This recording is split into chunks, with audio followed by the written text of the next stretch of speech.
পছন্দ ছিল, যারা অনেক সোনা গয়না অনেক যৌতুক দিয়ে মেয়েকে বিয়ে দিতে পারবে তার ছেলের কাছে, সেরকম মেয়ে পছন্দ ছিল। কিন্তু আমার স্বামী নির্লোভী ছিল, ও সৎ ছিল, ও আমাকে পছন্দ করছে, ও আমাকে পছন্দ করে বিয়ে করছে। কিন্তু বিয়ের পর ও অনেক মাতৃভক্ত ছিল, তো ওর মাতৃভক্তি প্রচুর ছিল। আমি সেটাকে অ্যাপ্রিশিয়েট করতাম, কারণ আমিও তো একদিন মা হব, আমারও সন্তান তাহলে ওর মতো হবে, ওর যেহেতু সন্তান।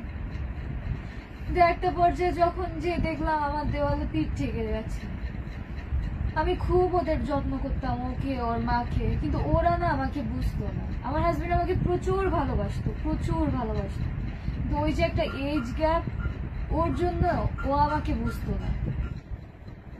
তারপরে আমি বিয়ে 6-7 মাস পর থেকে আমি বলা শুরু করি যে কি কোনো সমস্যা, বা তোমার মেন্টালিটি এমন কেন, তোমারই তো বউ, তুমি পছন্দ করে আনছো, আমি তো হেঁটে আসি নাই, তাহলে কি তোমার কখনো ইচ্ছাই করে না যে তোমার বউকে নিয়ে একটু থাকি, বা মানে তোমার কি ইচ্ছা করে না বউয়ের সাথে থাকি, বা বউকে আলাদা করে একটু টাইম দেই?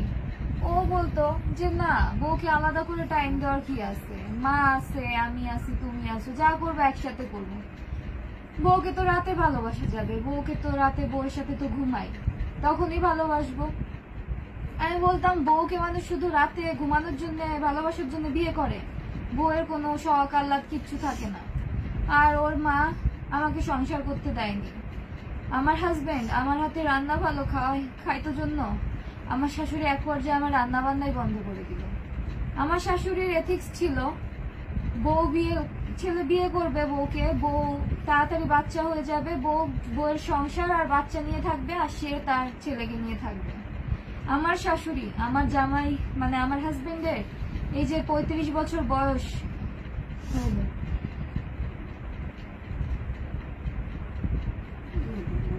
35 বছর বয়স হলো, ওকে স্টিল, ও যেদিন মারা গেল 7ই মে, ওই দিন সকালে ওর মা ওকে খাওয়া হইতেছে। এই 2.5 বছরে আমি দেখতেছি ওর মা ওকে শুধু প্যাম্পার করে যাচ্ছে, যে লাইক একটা বাচ্চা ছেলেকে যেভাবে তার মা প্যাম্পার করে, ঠিক সেভাবে প্রত্যেকটা ক্ষেত্রে। ও কি পোশাক পরবে, ও কি পোশাক কিনবে, ও কোনটা পরে অফিসে যাবে না যাবে, ও কখন কি খাবে, কখন ঘুমাবে, কখন ঘুম থেকে উঠবে, সবটা ওর মার কন্ট্রোলে। আর আমার হাজবেন্ড সেটা মেনে নিত। তো আমার একটা পর্যায়ে যে মনে হলো এটা তো খুব টক্সিক, কারণ আমি তো ওর ওয়াইফ, আমার তো নিজস্ব একটা, মানে আমি এমন একটা কিছুতে ভুগতেছিলাম যে আমার আইডেন্টিটি ক্রাইসিসে আমি ভুগতেছিলাম। আমি আমার অস্তিত্ব খুঁজে পাচ্ছিলাম না ওদের মাঝখানে। ওরা দুইজনে কথা বলতো, মা ছেলে, আমি যখনই ওদের মাঝে যেতাম ওরা স্টপ হয়ে যেত। এটা কেমন ব্যবহার? আমি তো ওর ওয়াইফ, ঘরের মধ্যে আমরা মাত্র 3টা মানুষ ছিলাম। ওর মা সকালে 2.5 বছরে ওর ব্রেকফাস্ট তৈরি করতো, আমাকে করতে দিত না, শুধুমাত্র ওর জন্য করতো। আমি কিন্তু আমার শাশুড়ি মাকে অনেক যত্ন করছি প্রথম 6-7 মাস, অ্যাজ লাইক যে আমার শাশুড়ি মা হয়তো বুঝবে, একটা দিন বুঝবে। আর আমার স্বামীর মুখের দিকে তাকিয়ে, কারণ ও তো ওর মাকে খুব ভালোবাসে, আমি ভাবতাম যে আমি যদি ওর মাকে ভালোবাসি ও তো আরো ভালো থাকবে। ওই জন্য 6-7 মাস যাবত আমি অনেক করেছি, অনেক। আমার শাশুড়ি মায়ের পায়ের নখ কাটা থেকে, হাতের নখ কাটা থেকে শুরু করে তার চুলে তেল দেওয়া, তার বাথরুমে যে তাকে সারা শরীর ডলে দেওয়া, গা মানে পরিষ্কার করে দেওয়া, তাকে স্নান করিয়ে দেওয়া সহ আমি সব করেছি। তার কোন কাপড়টা ভাল লাগতেছে না তাকে পরতে, তার কোন কাপড়টা তাকে পরলে ভাল লাগবে, সব ঠিক করে দিতাম। আমি বরঞ্চ আমার হাজবেন্ডকে বলতাম যে তোমার মায়ের শাড়ি লাগবে কিনা জিজ্ঞাসা করো, যা লাগবে এনে দাও। মাস্টার বেড, আমরা ঢাকা শহরে শান্তিনগরের শেলটেক রহমান ভিলা 20 তলার 18 তলায় ছিলাম। ওখানে মাস্টার বেডের সাথে অ্যাটাচড ওয়াশরুম, অ্যাটাচড ব্যালকনি ছিল ওই ফ্ল্যাটে।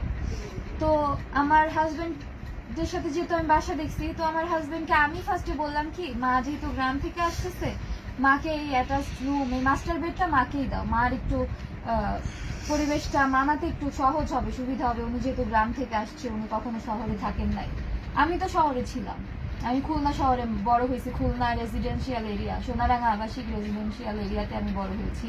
ওখানে আমার স্কুল লাইফ শেষ করে যখন বাবার বাসায় আসলাম, 7-8 মাস পরে আমার বিয়ে হয়ে যায়, আমি সারদা সুন্দরী কলেজে পড়তাম। তো আমার হাজবেন্ডকে বলার পর আমার হাজবেন্ড বললো কি, তুমি এইটুকু মেয়ে, তোমার তো উচিত ছিল আরো তুমি বলবা যে মাস্টার বেডটা তুমি নিবা, সেখানে তুমি আমার মাকে এটা নিজে থেকে দিতে বলতেছো। বাহ ভালো, আমিও আশা করছিলাম যে আমার মাকে মাস্টার বেডটা দেবো, ঠিক আছে তাহলে মাই মাস্টার বেডটা নিই। তো মাকে মাস্টার বেড দেওয়া হলো, আর আমরা থাকতাম একটা রুমে। আমাদের হাজবেন্ড ওয়াইফের কোয়ালিটি টাইম বলতে কিচ্ছু ছিল না, কিচ্ছু না। সকালে ঘুম থেকে ওঠা থেকে শুরু করে ওর মায়ের ডাকে ওর ঘুম ভাঙতো, ঘুম থেকে উঠে মা মা মা মা। আমার বেশ ভালো লাগতো প্রথম প্রথম যে আচ্ছা ঠিক আছে ও খুব মাকে ভালোবাসে, ও তো আর বাইরে কাউকে ভালোবাসতেছে না, ওর মাকে ভালোবাসতেছে। ওর মা ওর জন্য রান্না করতো খিচুড়ি, শুধুমাত্র ওর জোয়া রান্না করতো, ও যতটুকু খেতে পারবে ততটুকু। তখন থেকে না আমার মনের মধ্যে আস্তে আস্তে খুব পেইন হতে শুরু করলো যে এটা কেমন ব্যবহার। আমি, ও চলে যেত অফিসে, তারপর আমি আমার ব্রেকফাস্ট আর শাশুড়ি মায়ের ব্রেকফাস্ট আবার তৈরি করতাম আলাদা করে। ওর মা যদি তরকারি রান্না করতো শুধুমাত্র ওর জন্য রান্না করতো, খিচুড়ি রান্না করতো শুধুমাত্র ওর জন্য। আমরা তো ঘরে 3টা মানুষ, ওর জন্য তো রান্নাই করতো, আর কোটা চাল ডাল বেশি নিলে কিন্তু 3 জনের হয়ে যেত, বাট ওর মা কখনো করতো না, ওর মা কখনো করতো না। আমাদের হাজবেন্ড ওয়াইফকে একসাথে কথা বলতে দিত না দিনে যতটুকু। আমার হাজবেন্ড তো পুলিশে ছিল, পরে ডিফেন্স আসছে, র্যাবে আসছে। তো আমার শাশুড়ি মা, আমার হাজবেন্ড দিনের মধ্যে যতটুকু টাইম বাসায় থাকার সুযোগ পাইতো আমার শাশুড়ি মায়ের সাথে আমার হাজবেন্ড থাকতো। আমি কিছু মনে করতাম না, ভাবতাম যে ওর মা আসছে গ্রাম থেকে, ও তো ওর মাকেও তো পায় নাই, সংসার কেবল শুরু করছি, ঠিক আছে হয়তো একদিন না একদিন ঠিক হয়ে যাবে। কিন্তু এই একদিন না দিনের পর দিন হতেই থাকলো, আমার হাজবেন্ডের মধ্যে আর কোনো পরিবর্তন নাই। ও ওর মাতৃভক্তি, ওর মাকে ভালোবাসতেছে, মাকে টাইম দিচ্ছে, বাট আমাকে আর টাইম